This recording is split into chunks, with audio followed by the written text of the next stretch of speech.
2-3입니다. 그 강의 노트를 잠깐 봅시다. 거기 보면 이제 이런 얘기가 있거든. 그 표준화를 할 때 이 원래 정규문법에서 이 시그마의 의미가 뭔지에 대해서 우리가 m이 이제 대칭축이라는 건 이제 잘 알고 있을 건데 시그마에 또 다른 의미가 좀 있거든. 그 얘기를 좀 해봅시다.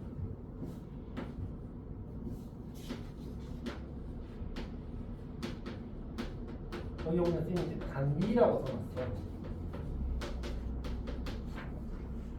단위라는 건 보통 이제 뭐 1, 2, 한 칸, 이제 두 칸 이렇게 얘기할 때 그런 걸 이제 단위라고 부르잖아, 맞지? 약간 그와 거의 비슷한 개념이거든. 무슨 얘기냐면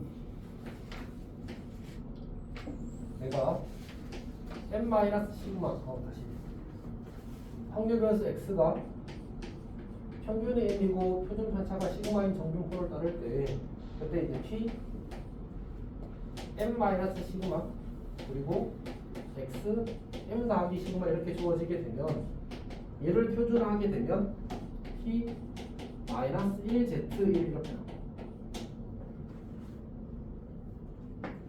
그러니까 p m-2 시그마 x m 더하기 2 시그마 이렇게 주어지게 되면 얘를 표준화하게 되면 -2부터 2까지 이렇게 된다. 그러니까 이게 평균으로부터 표준 편차 한 칸 떨어지게 되면 표준하면 1을 나올 거야. 평균으로부터 표준 편차 두 칸 떨어지게 되면 2 이렇게 나오는 거야. 표준하면. 그러니까 표준 편차가 하나 더해져 있으면 한 칸 늘어나는 거야. 두 개 더해져 있으면 두 칸 늘어나는 거야. 오케이? 그래서 우리가 조금 더 일반화하게 되면 p m-k 시그마 x m 더하기 1 시그마 이렇게 주어지게 되면 이제 음의 방향으로 K칸, 양의 방향으로 L칸 이렇게 이제 만들어진다는 얘기지. 괜찮니? 그럼 이제 어떤 것들을 할 수 있게 되냐면 여기 표준 편차가 얼마지? 2잖아 2 맞지? 그냥 실제로 그 값을 물은 거야. 평균 얼마? 10이지.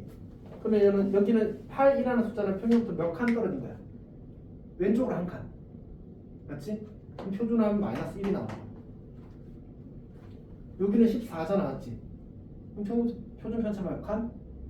총 4차이 났으니까 표준 편차 2칸이거든. 그래서 표준하면 2가 된다. 괜찮아? 별로 안녕? 그러니까 아까 얘기했잖아. 평균으로부터 2 표준 편차가 더해져 있으면 표준하면 2가 나온다. 평균이 얼마야? 여기는 얼마야? 얼마 커졌어?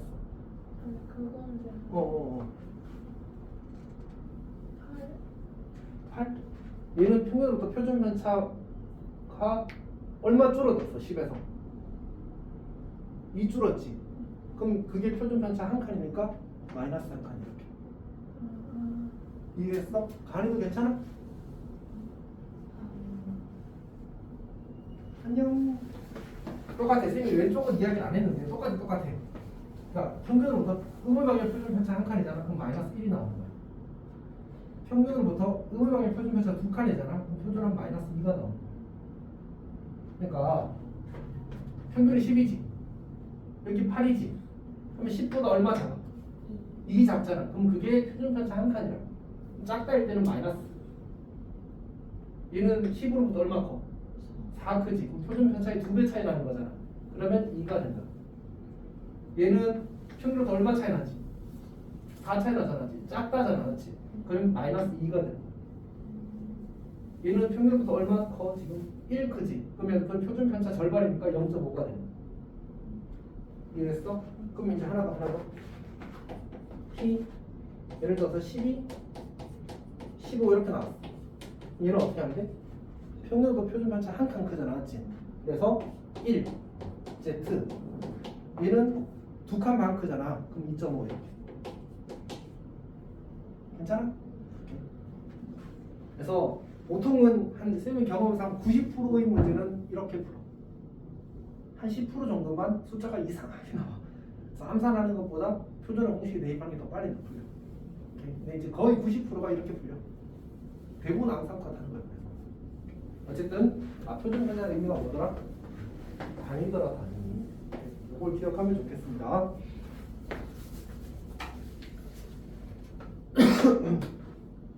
그다음에 이제 이 책에서는 연습 문제 있어요. 연습 문제 가서 이야기합시다.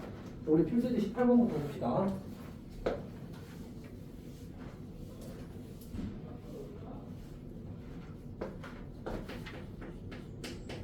자, 18번 문제를 보게 되면 n, x가 n 50,5의 제곱을 따는데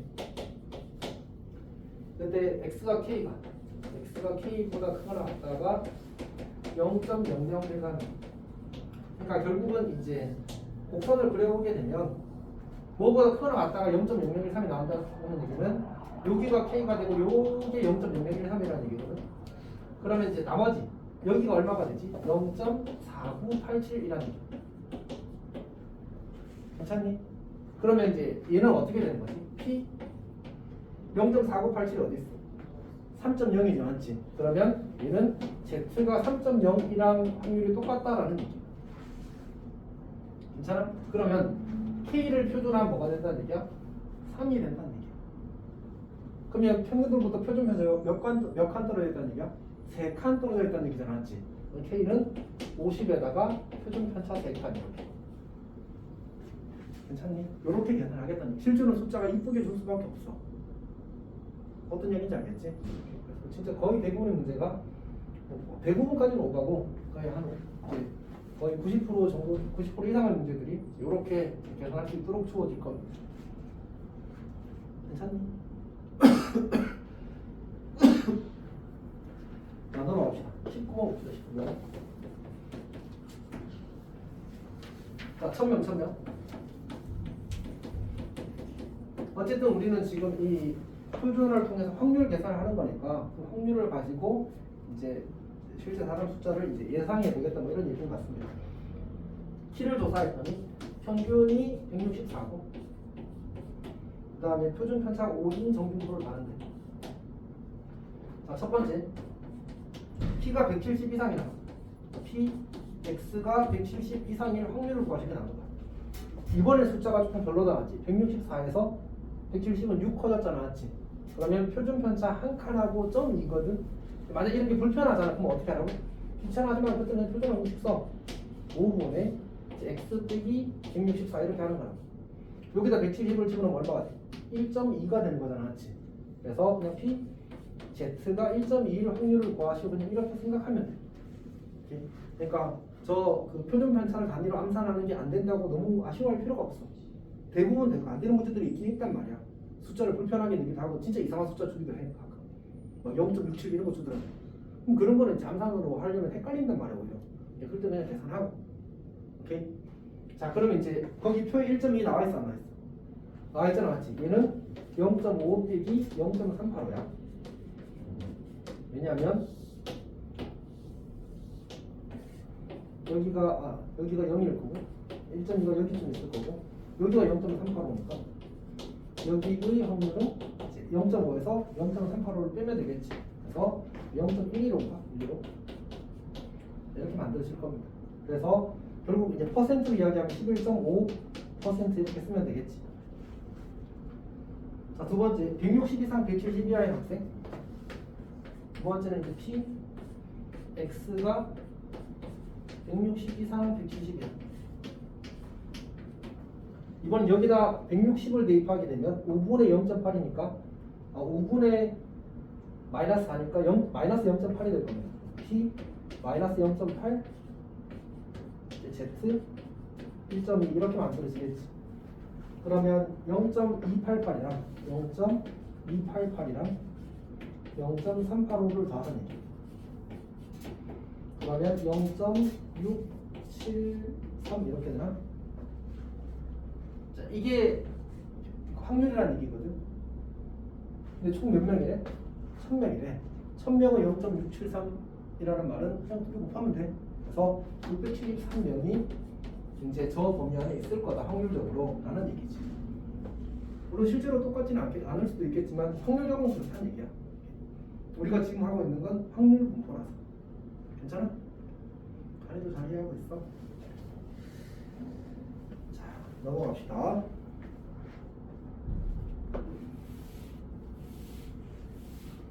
자, 그 다음에 20번 문제 보겠습니다.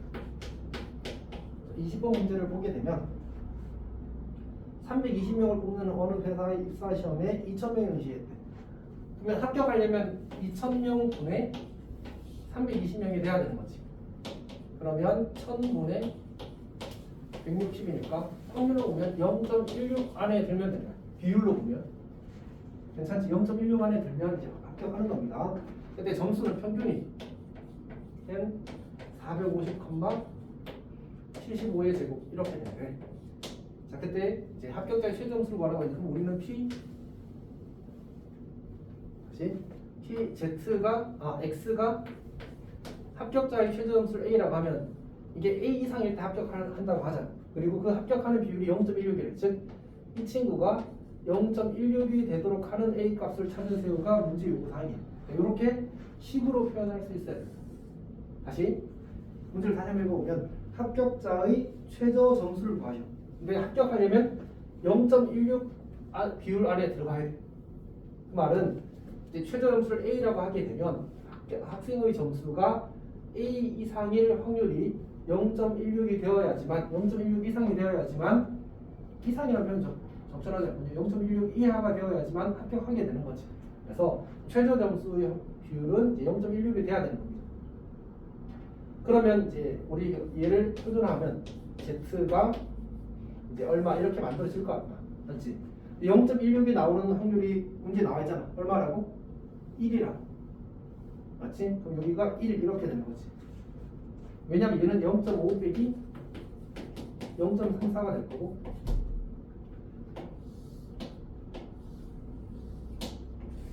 여기가 1일 때 여기 확률이 0.16이 되는 거고, 여기 확률이 0.34가 되는 거잖아, 맞지? 즉 PZ가 1 이상일 확률이 0.16이 되는 거고, 문제의 조건에 의하면, 그리고 그때 이제 그 확률 변수 x의 값의 범위가 a 이상이 된다라는 얘기입니다. 그러면 결국은 a를 표준화하게 되면 1이 되는데, 그럼 평균으로부터 표준 편차 한 칸 떨어져 있다는 얘기야. a라는 점수. 그래서 450에다가 75를 더하게 되면 이게 이제 표준화된 확률 변수가 아니지? 확률 변수 x의 값이 되는 거지. 경계 값이 되는 겁니다.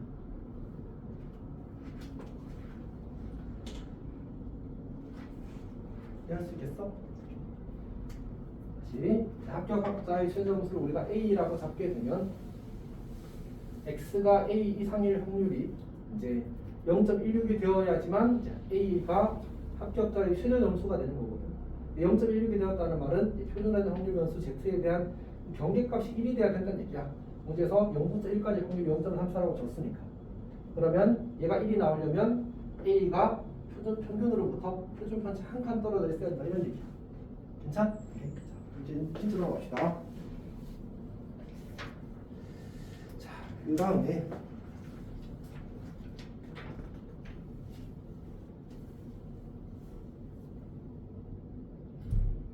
그 두 가지 이야기가 추가로 있는데, 저기 강의 노트 61쪽 봅시다. 강의 노트 61쪽에 첫 번째 참고, 세 번째 참고, 두 번째 참고가 세 개 있어서 마지막 참고 봅시다. 마지막 참고. 고르다의 의미야. 그러니까 첫 번째 그룹과 A 그룹과 B 그룹이 있는데, A 그룹은 이렇게 생겼고 B 그룹은 이렇게 생겼어.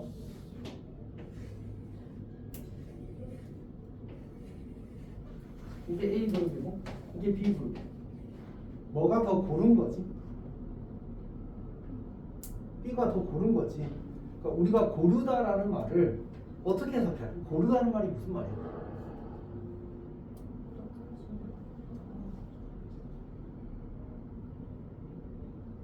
응? 약간 비슷하긴 한데 고르다는 말이 무슨 말일까? 고만고만하다.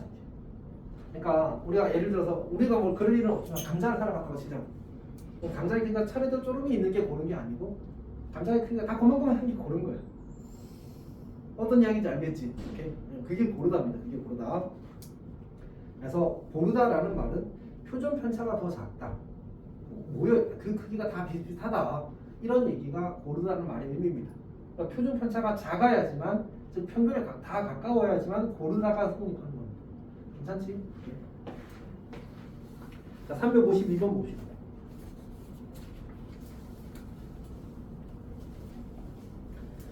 자, 세 고등학교 ABC의 2학년 학생들의 수학 성적은 정균표를 따르고 오른쪽 그린 것 같대. 자, 기억. 숫자가 같대. 학생 수가 같대. 자, 어쨌든 기억. 성적이 우수한 학생들은 B 고등학교보다 A 고등학교에 더 많대. 그러니까 이제 그 그래프의 오른쪽에 누가 더 많으냐를 묻는 거야. 어떤 얘기인지 알겠어? 오른쪽에 성적이 높은 거고 왼쪽에 성적이 낮은 거니까. 그러면 지금 보니까 A 고등학교에 B 고등학교보다 우수한 학생이 더 많은 거지. 둘이 평균은 어때? 평균은 같아. 지금 여러분 잘 이해하고 있으면 무슨 말인지. 봅시다. 근데 사실 이 문제는 그 내신에 나오면 쌤은 약간 좀 짜증날 것 같고 학교 시험에 나오면 그럴 수 있다라고 생각할 것 같습니다. 아니지. 모의고사에 나오면 짜증날 것 같고 학교 시험에 나오면 그럴 수도 있다라고 생각할 것 같습니다.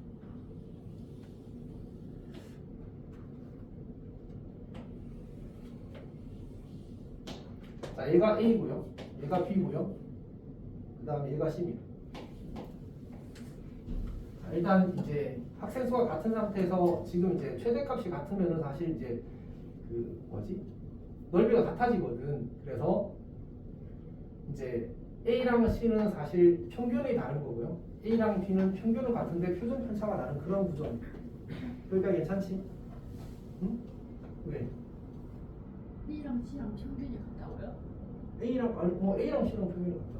아 A랑 B랑 오타를 쳤군요. 자 A랑 B랑 평균이 같고요. A랑 C랑 표준 편차가 같습니다. 이렇게 말해야 돼.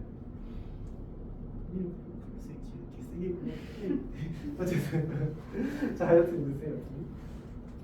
자 그럼 봅시다. 그러면 이제 그 보면 성적이 우수한 학생들이 A반에 더 많다고 얘기했거든. 그럼 우수하다의 기준이 뭘까에 대한 그 물음표가 생기거든.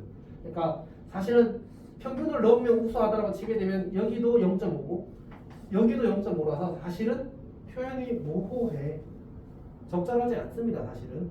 근데 이제 굳이 뭐 보자면 한 이쯤을 우리가 우수한 학생이라고 하자. 이거보다 점수가 높은 애들. 그러면 A는 요만큼 있는 거고 A는 이제 이만큼 있는 거니까 A가 우수한 학생이 좀 더 많지 않냐. 결국 넓이가 확률이니까. 여기서 그리고 확률은 실질적으로 비율을 뜻하게 되거든.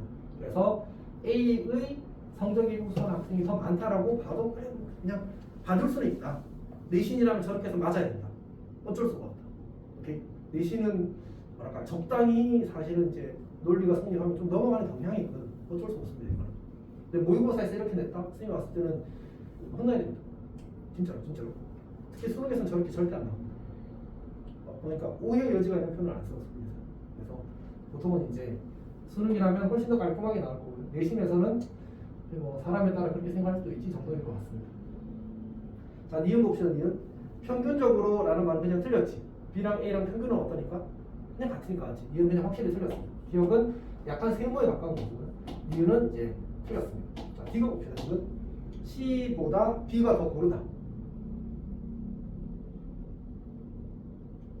우리가 이렇게 주면 얘가 틀렸다고 잘 생각하거든. 얘가 더 고르다고 생각한단 말이야.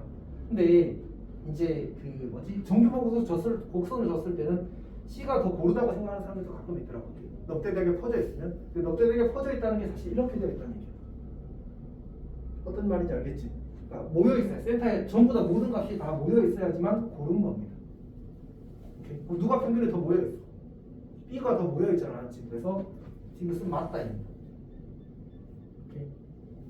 그러니까 약간 C 케이스가 A나 C 케이스가 이런 케이스고 B가 이런 케이스인 거지. 괜찮니? 그래서 이제 B가 고르다가 맞습니다.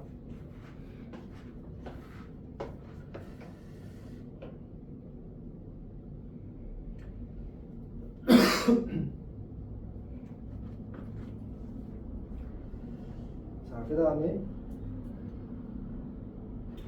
356번을 봅시다. 356번.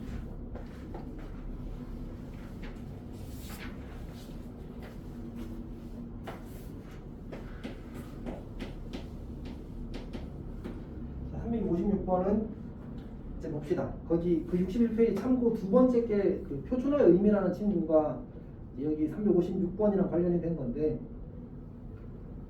첫 번째 B는 이제 확률 계산의 편의성은 우리가 표준어를 함으로써 이제 확률 계산을 편하게 할 수 있게 모든 정규포 구성을 다 알지 못해도 표준화해서 다 바꿔버려서 이제 풀 수 있다고 했잖아, 맞지?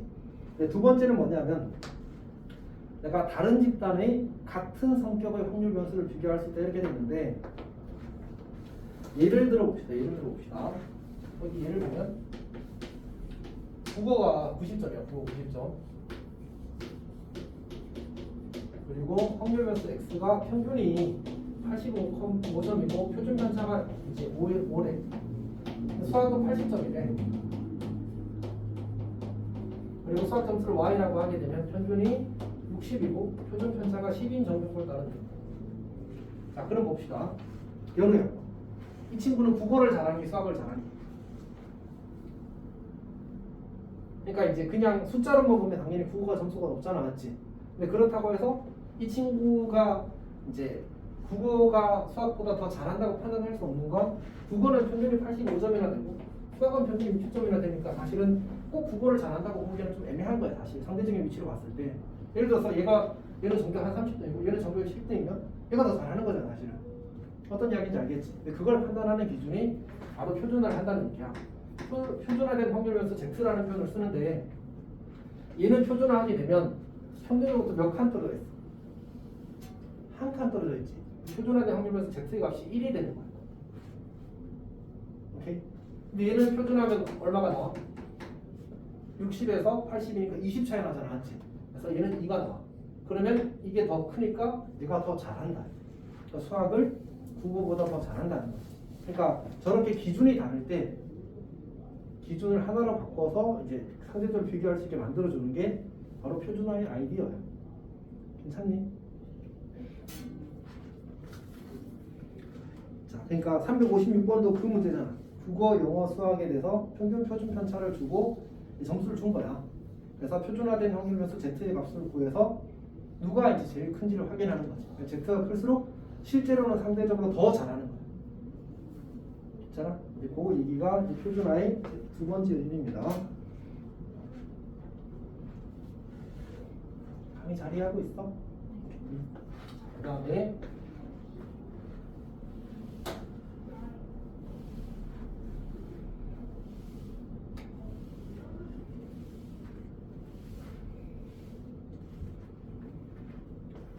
(355번) 봅시다.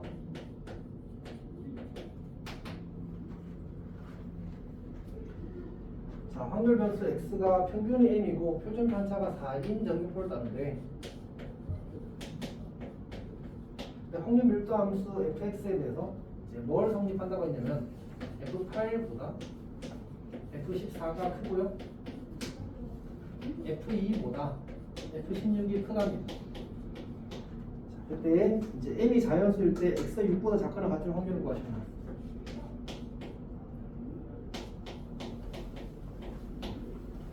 이렇게 주어졌습니다. 그러면 우리가 이제 그냥 적당히 뭔 말인지 일단 이해하기 위해서 확률 밀도 함수 이렇게 그렸다고 치자. 여기 어딘가에 이제 여기에 사실 정확히 n이 있을 거고 8과 14를 내가 표시하고 싶거든. 그러면 F8과 F14를 비교했을 때 F8이 더 크대. 저게 뭔 말일까? 8이 14보다 평균에 더 가까이 있다. 그래 함수값이 더 클 거 아니야. 저걸 정규보고서를 평균을 기준으로 할 때 점점 작아지잖아, 좌우로 가면서. 그러면 평균에서 멀수록 값이 어떻게 되나? 더 작아지는 거야. 더 가까울수록 함수값이 더 커지는 거지. 괜찮지? 그러면 근데 문제는 더 가까이 있는 게 8이 여기 있으면서 더 가까이 있을 수도 있고 8이 여기 있으면서 더 가까울 수도 있지 않을까? 그게 조금 곤란해. 그래서 우리가 그걸 어떻게 처리하냐면 절대값으로 표현해. 그러니까 8과 m 사이의 차이가 14와 m 사이의 차이보다 더 작아, 이렇게 있는 거야. 괜찮니? 왜냐면 그래야 8과 m이 더 가까운 거잖아, 맞지? 괜찮아? 그럼 이제 이거 어떻게 풀지? 경우 나눠서 성실하게 풀어도 괜찮아. 근데 둘 다 0 이상이거든. 그럴 땐 제곱해도 대소가 유지돼. 제곱하면 금방 간단하게 되네. 64 빼기 물론 숫자가 좀 커지긴 하는데 이 정도는 충분히 괜찮은 것 같습니다. 그래서 그냥 바로 1차 부등식으로 바뀌는 거야. 132구나. 그래서 m이 11보다 작다 이렇게 만들어. 괜찮니? 그럼 같은 방식으로 여기도 어떻게 쓰면 m과 2의 차이가 m과 16의 차이를 비교했을 때 얘가 더 함수값이 크다는 얘기는 이게 더 크다는 얘기. 더 멀리 떨어져 있다는 얘기지. 2가. 그래야 함수값이 더 작아지니까. 오케이. 그럼 이제 얘도 제곱하면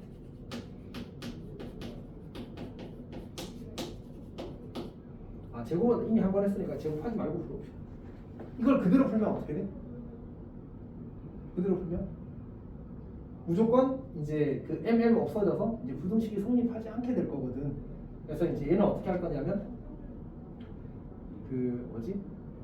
응? 잠깐만. 케이스를 3개로 나눠야 되는 거야. 그냥 제곱하는 게 낫겠다. 미안. 그냥 할게. 괜히 졌다. 32m 더하기 250. 그냥 이제 찍기로 설명할 수 있는데 이제 조금 애매한 것 같아서 넘어가겠습니다. 252 그러면 이제 약분하면 4로 약분하는 게 낫거든요. 4, 7, 28이 될 거고 4, 6, 24 4, 3은 12 그래서 m은 9보다 크다. 그러니까 결국 이거랑 동시에 만족시키는데 m은 9보다 크고 11보다 작아야 되거든. m은 자연수 내 친절하게. 그럼 m이 얼마일 수밖에 없어? 11일 수밖에 없어. 맞지? 그러면 여기가 10이 되네. 그러면 여기 4가 나왔잖아, 맞지? 표준 편차 몇 칸? 한 칸. 맞지? 10으로부터 4만큼 이제 한 칸 떨어져 있으니까 얘는 P, Z가 마이너스 1로 작품 같은 거. 이렇게 됐다. 괜찮네?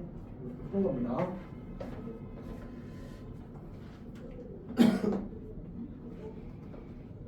그 다음에 357번.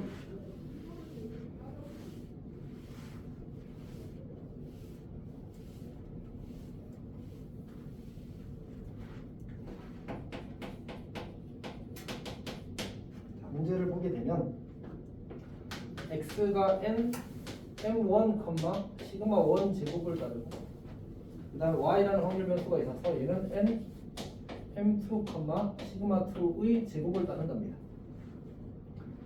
자, 그 첫 번째는 x에 대해서 이야기하기로 x가 x보다 작거나 같을 확률과 x가 40 빼기 x보다 크거나 같을 확률이 같답니다. 얘는 어떻게 봐야 되지?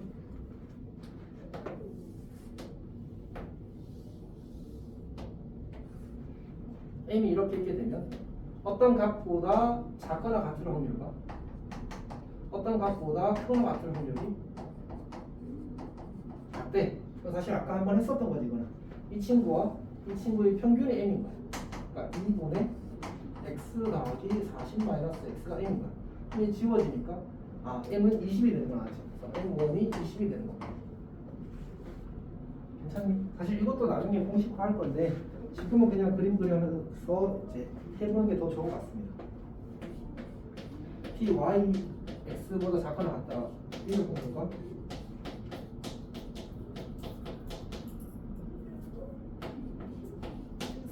자, 이거는 우리가 뭐 여기 확률 변수랑 여기 확률 변수랑 달라서 일단은 잠깐 보류를 해야 되겠군요.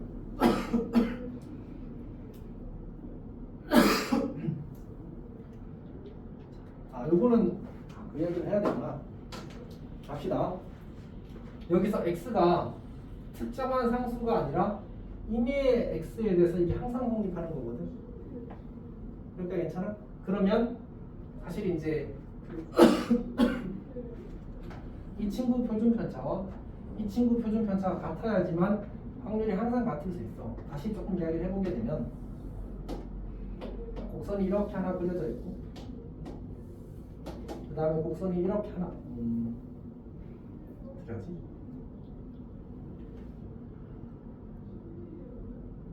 이렇게 할 필요가 없군요. 잠깐만 그냥 표준화 바로 씁시다. 얘를 표준화하게 되면 얼마가 될 거냐면 시그마 2분의 y-m2 이렇게 될 거야. x-m2 이렇게 될 거야. 그 다음 얘를 표준화하게 되면 시그마 1분의 x 더하기 10 m1 이렇게 될 거거든. 근데 이게 항상 같아야지만 x의 값에 관계없이 항상 같아야지만 이 주어진 확률이 항상 같을 수 있게 되거든. 근데 이거는 x에 대한 몇 차식? 1차식. 이것도 x에 대한 1차식이야. 이 식이 무슨 식이 되기를 원한다고 지금? 항등식이 되길 원한다. 그럼 어때야 돼? 모든 개수가 다 똑같아야지만 항상 성립해. 괜찮니? 그래서 시그마 1과 시그마 2가 같고요. 그 다음에 m2랑 m1-10이랑 같아야 됩니다. 그러니까 다 똑같아야 돼. 그래야 항상 같을 수 있어. 어떤 얘기인지 알겠지? 자, 그러면 우리 m1이 얼마였지? 20이었지. 그래서 m2가 10이 되고요. 얘네들은 그냥 같다만 얻은 겁니다. 그래서 우리가 이 같은 값을 그냥 편의상 시그마라고 씁시다. 얘가 시그마 제곱이 되고 얘도 시그마 제곱이 되고 얘는 10이 되는 겁니다. 여기까지 괜찮니? 자, 그때 이제 P 15부터 20까지랑 더하기 P 15부터 20까지를 더하는 결과가 0.4772가 된대. M1 더하기 시그마 2의 값을 구하시다 나왔어. 얘를 표준화하게 되면 얘는 P 시그마 분의 20에서 15에서 20을 빼니까 마이너스 5가 될 거고 얘가 Z0이 될 겁니다. 얘는 평균이 지금 얼마야? 평균이 10이잖아. 그래서 얘는 시그마 분의 5 그 다음에 Z 시그마 분의 10 이렇게 될 거야. 근데 얘가 어차피 0부터 0부터 시그마 분의 5까지와 같으니까 얘는 P 0부터 시그마 분의 10까지랑 같다고 만들 수 있습니다. 얘가 0.4772야. 얘가 0.4772가 나온다는 말은 표를 참고하면 얘가 2가 된다는 얘기거든. 따라서 시그마가 5라는 정보를 얻을 수 있습니다. 오케이. 그래서 문제에서 구하는 게 뭐지? M1 더하기 시그마 2를 구하기. M1이 20이고 시그마 2는 시그마랑 같으니까 5라는 값을 얻을 수 있습니다. 괜찮니? 여튼 잘 이해를 했기를 바랍니다. 혹시 관이 질문 있어? 괜찮아? 자, 그러면 이제 마지막 개념이 오늘의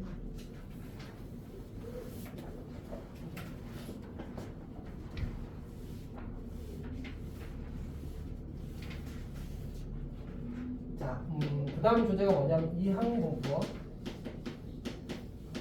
공포와 정규 공포의 관계. 정규 공포의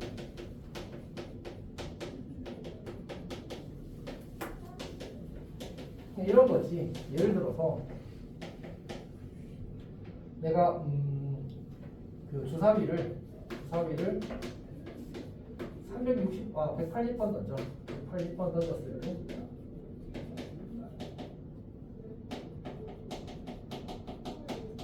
한번 던질 때 1의 눈이 나오는 횟수를 x라고 하죠. 나오는 횟수를 x라고 하죠. 그때 p x가 25 이상의 확률을 구하실 때 나왔다고 치죠. 20 이상의 정도는 25 합시다. 어쨌든 저거 이상 조금 40 이상의 확률을 구하시려 했다고 합시다. 그러니까 내가 180번 던졌을 때 1의 눈에 나오는 횟수를 x라고 할 거거든. 그때 그 x가 40번 이상 나올 확률을 구하시게 나오는 거야. 얘를 식을 쓰면 어떻게 나오냐면 일단 이 횟수 x는 무슨 분포로 따르지? 일반적으로 횟수가 확률 변수면 가장 기본으로 떠올려야 되는 이항 분포입니다. 그러니까 지난 시간에 했던 거지 사실은. 이항 분포를 떠올려야 되고 지금 이제 실행 횟수가 180이고 이제 저게 일어날 확률이 6분의 1이니까 b 180, 6분의 1이 되는 겁니다. 그럼 얘는 어떻게 되냐면 시그마 R이라고 쓸게. R은 40에서 180까지. 180C R 곱하기 6분의 1의 R 제곱 곱하기 6분의 5의 180 마이너스 R 제곱을 계산하는 겁니다. 이거 계산하면 어떻게 될까? 사실 쌤이 알기로는 저 정도면 늙어 죽을 때까지 계산을 좀 다 못할 겁니다. 왜냐면 일단 6분의 5에 180쪽으로 계산하는 게 문제야. 그치, 그냥 뭐 대입이야 적당히 할 수 있겠지. 총 한 100 몇 개야? 150개, 141개 정도 쓰면 되지. 쓰는 건 하지. 뭐 돈 1억 준다면 못할 거 있어. 근데 문제는 뭔지 알아? 저 계산은 1억 줘도 못해. 그냥 늙어 죽어버리니까. 어떤 말 하는지 알겠지? 사람이 손으로 계산하면 불가능하다는 얘기 실제로. 그래서 이제 저런 계산을 하라고 낸 문제가 아니다라는 얘기. 여기까지 괜찮니? 오케이. 그럼 알려져 있기를 또 알려져 있다. 어쩔 수 없다. 우리가 n이 충분히 크면 여기서 시행에서 180번이니까 충분히 크다라고 하자. 오케이. 저렇게 되면 근사적으로 얘가 이제 얘 둘이 곱하면 30이 나니까 평균이 30이고 표준 편차가 여기다 또 6분의 5를 곱하면 이제 5의 제곱 25가 되거든. 이런 정분포를 따른다는 사실이 알려져 있다. 오케이. 다시 이거 평균 구하면 이 x는 np 그래서 30이 되고 vx는 np2라서 Q가 6분의 P가 6분의 1이니까 Q는 6분의 5거든. 그래서 30 곱하기 6분의 5를 하게 되면 25가 되는 거야. 그래서 5의 제곱으로 계산하는 거야. 그러면 얘는 평균으로부터 표준 편차 몇 칸? 2칸 떨어져 있지. 맞지? 그래서 얘는 P, Z가 2 이상이야. 그럼 아까 계산했던 대로 하면 0.0228 뭐 이런 식으로 되겠지. 만약 표가 주어진다면.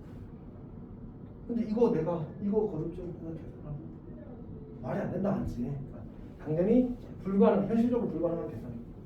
그래서 이제 알려져 있기를 이항분포를 정분포로 고칠 수 있대. 그리고 그 정분포를 이용해서 확률 계산하는 게 요 파트에서의 아이디어입니다. 그래서 개념을 정리를 좀 해보자면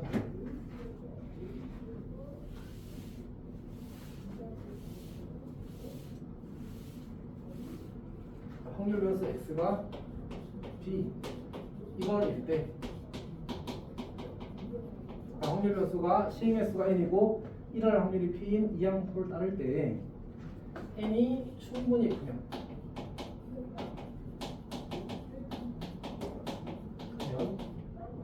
근사적으로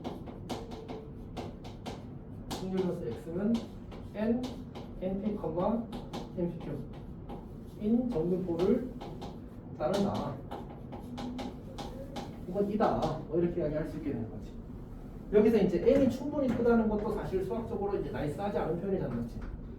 얘는 이제 어떻게 보통 이야기하냐면 np가 5 이상, nq가 5 이상일 때를 가리켜. 이제 np가 5 이상, nq가 5 이상은 뭐냐? 여기서는 np를 계산하면 30이 나오고 nq를 계산하게 되면 6분의 5를 곱해야 되니까 150이 되나? 그래서 얘도 5보다 크고 얘도 5보다 커서 이제 주어진 조건을 모두 만족함으로 얘는 정규포로 고쳐서 풀어도 괜찮다 이렇게 가는 겁니다. 여기가 괜찮아? 그럼 이제 NP가 5 이상, NQ가 5 이상은 어떻게 정해졌는데 경험적으로 정해진 거야. 통계학자들이 계산을 해보니까 NP가 5 이상, NQ가 5 이상이 되면 저렇게 근사로 계산해도 소수 말이 거의 넷째짜리, 다섯째짜리 가야 조금 차이가 생길까 말까 하더라. 그럼 우리가 그 넷째짜리, 다섯째짜리보다 작은 차이에 관심이 있을까? 너 주사위 180번 던졌을 때 1의 눈이 40번 이상 나올 확률이 0.00001 정도의 차이가 나면 스트레스 받아? 안 받아. 맞지. 사실 크게 차이 나도 스트레스 안 받을 것 같아. 저렇게 계산할 바에는 맞지. 그래서 사실 근사적으로 저렇게 하기로 그냥 정한 겁니다. 경험적으로 숫자를 정한 거라서 충분하다라는 표현을 쓰는 겁니다. 이해했어? 쌤이 지금 한 얘기가 이제 책에 나와있어. 책에 잠깐 보시. 책 161쪽을 보게 되면 거기 책에 설명이, 그러니까 쌤이 그래프를 그렇게 그리기가 귀찮아서 봅시다. n번 던져서 1의 눈에 나오는 횟수를 확률면서 x라고 하게 되면 거기 가운데 설명 그림 있는 거 옆에 보는 거야. 이항분포 b n, 6분의 1 따라서 여기까지 괜찮지? 자, 근데 그 옆에 보면 그림을 봐봐. n이 10일 때 n이 20일 때, n이 30일 때, n이 50일 때 보니까 n이 커지면 커질수록 그래프가 무슨 모양에 가까워져? 정규포 곡선에 점점 가까워지는 거 보이지? 그래서 이제 보통 이 부등식을 만족할 정도가 되면 거의 정규포에 가까워서 이제 차이나 맞춰 수주 안에 한 넷째 짜리, 다섯째 짜리에서 차이가 나기 시작하더라는 얘기야. 괜찮지? 그래서 이제 그렇게 이항포로 고쳐, 정규포로 고쳐서 계산하겠다가 기본적인 아이디어. 괜찮아? 자, 그러면 21번 봅시다. 자, x가 b 600,5분의 1을 나는 이제 MPAQ가 충분히 5 이상이 될 것 같으니까 대충 합시다.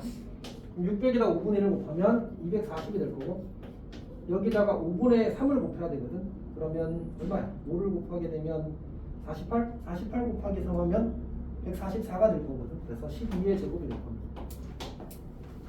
자, 그때 이제 첫 번째 문제 P 204 264. 그러면 얘는 240으로부터 36 뺀 거거든. 표준 편차 몇 칸? 3칸. 마이너스 3칸이지. 264는 240으로부터 24.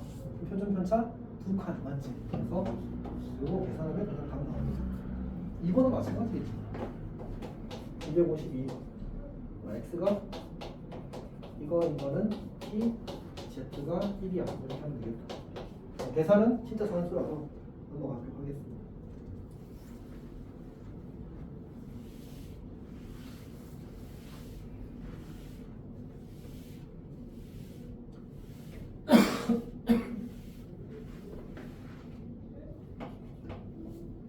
자, 22번 봅시다. 자, 어떤 환자에게 약을 투여했을 때 치유될 확률은 0.6이래. 그러면 우리가 x는 총 150명을 한다고 했으니까 150,0.6 이렇게 쓸 수 있을 거고 99명 이상 치유될 확률을 구하시게 나왔어. 그럼 P 치유된 사람의 수가 99 이상일 확률을 구하실 때 나온 거잖아. 그럼 이제 근사적으로 150 곱하기 10분의 6이니까 15 곱하기 90이 되겠군요.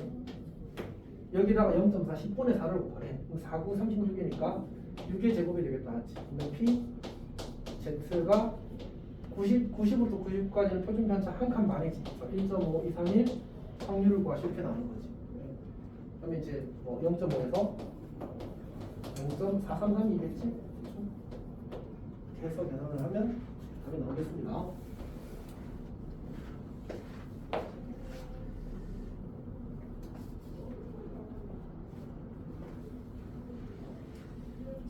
그 다음에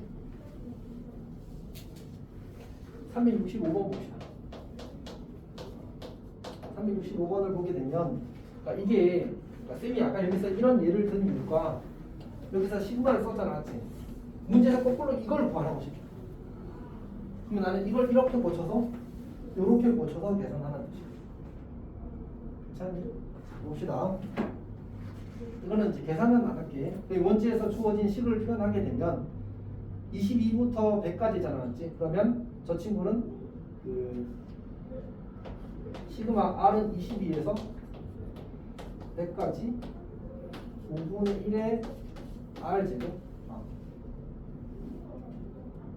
100CR 그리고 5분의 1의 R 제곱 곱하기 5분의 4의 100-R 제곱 이렇게 되잖아. 맞지? 그럼 이 말은 P X가 22 이상일 확률을 구하시오 이런 얘기예요.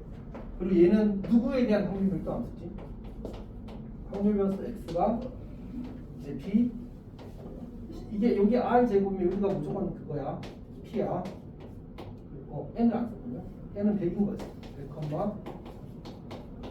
이렇게 준 겁니다. 그리고 이제 x가 22 이상이라는 확률을 구하시게 된 거지. 그럼 얘를 이제 n으로 꽂혀 쓰게 되면 20,4의 제곱 이렇게 되고. 왜냐면 20하고 거기다 5분의 4를 곱해야 되니까 약분하면 4의 제곱이 되겠죠. 그럼 22는 평균으로 표준 편차 반칸이지 않았지. 그래서 P, Z가 0.5 이상 이렇게 푸는 겁니다. 하나 괜찮아? 라스트 원입니다. 시간이 애매하게 남았는데 자, 일단 합시다. 367번을 보게 되면 10점을 얻을 확률이 5분의 1이고 2점을 잃을 확률이 5분의 4래. 플러스 10점의 확률이 5분의 1이고 마이너스 2점의 확률이 5분의 4이 나오기 때문에 자, 그때 0점에서 시작해서 1600번 독립적으로 시행할 때 832점 이상의 확률을 구하실 때 나왔어요. 뭐지?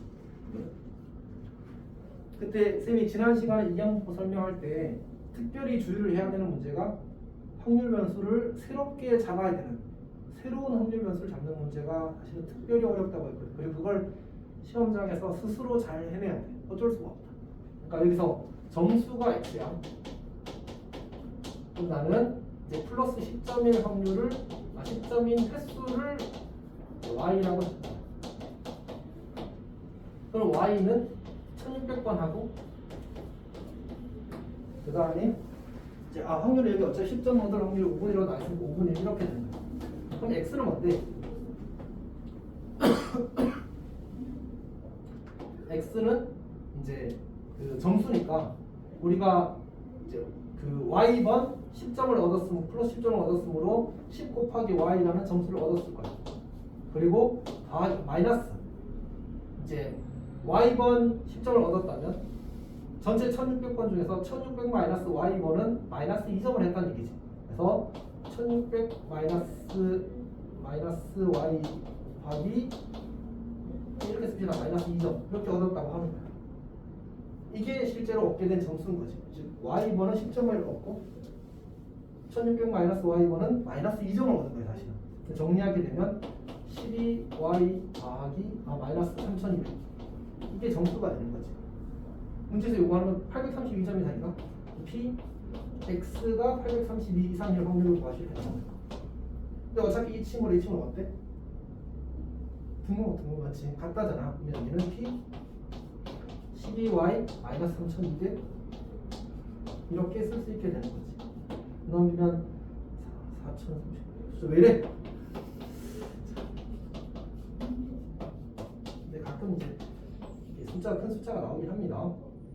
11을 약분합시다. 일단 먼저 4로 약분합시다. 3이 될 거고 1008 이렇게 되겠네요. 3으로 약분하게 되면 6 이렇게 되군요. 그래서 우리한테 실제로 구하라고 요구한 건 이걸 확률로 구하고 y가 이제 분포가 주어졌으므로 정분포로 가게 되면 1600을 곱하면 5, 3은 10이니까 320 여기다가 5분의 4를 곱하네. 5를 하면 64니까 거기다 4 곱하면 256, 16의 제곱이 되거든요. 이렇게 만들어질 겁니다. 그러면 320으로부터 표준 편차가 딱 한 칸이 나왔지. 그러니까 얘는 p z가 1 이상이 될 겁니다. 그래서 이제 거기 0.343으로 주어졌던 것 같으니까 0.1587 이렇게 만들어지겠지. 괜찮니? 이렇게. 그래서 쌤이 근데 이런 거 계산 조금 빨리 하는 거는 계속 나오는 숫자가 나와. 그러니까 이제 실제로는 암산을 한다기보다는 기억하는 거예요. 어떤 느낌인지 알겠지? 그래서 너희도 시험 칠 때는 사실 웬만한 숫자들 외워서 자주 나오는 숫자를 빨리빨리 계산하고 자주 안 나오는 숫자들만 열심히 계산할 거야. 그래서 이제 그렇게 마무리할 수 있을 겁니다. 사실 그 고민을 좀 했었는데 추정이 이제 아마 내용이 조금 많거든. 그래서 오늘 조금 설명을 할까 했었는데 시간이 애매해서 하자마자 그냥 끝날 것 같습니다. 오늘은 여기까지 하도록 하겠습니다. 웬일이야 맞지? 천원 같아. 오늘 지난주는 아파서 일찍 끝나게 했습니다. 고생했습니다.